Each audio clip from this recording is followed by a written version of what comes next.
Tərtərdən zəngimiz var, qəhrəman tərtərimizə eşq olsun. Alo deyirəm. Alo. Bəli. Həkim axşamın xeyir. Axşamın xeyir əzizim. Kim idi? Məhərrəmdir. Eşdirəm, ay Məhərrəm müəllim. Mənim 74 yaşım var, başında güzəllənmə var. 3 ildir. Allah kömək olsun. Nə vaxt çoxalır Məhərrəm müəllim? Baxın, elə birdən tutur başımı qaldıramıram da getdiyim yerdə. Yaxşı, buraxanda nə qədər fasilə verir? Buraxan indi, bax, 3 aydır, 4 aydır yoxdur. Onda həlli olan şeydir, ay Məhərrəm müəllim.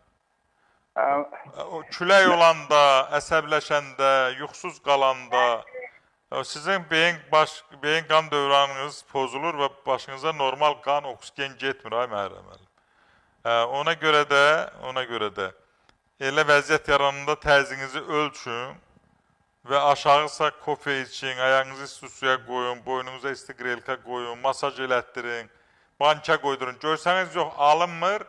Onda hara getməli? Bakı şəhərində Doktor Həzərslanov metrosunun yanında Doktor Seyfəddin klinikasına gəlib müalicə eləyəcəm və ondan azad olacaqsın Allahın köməyi.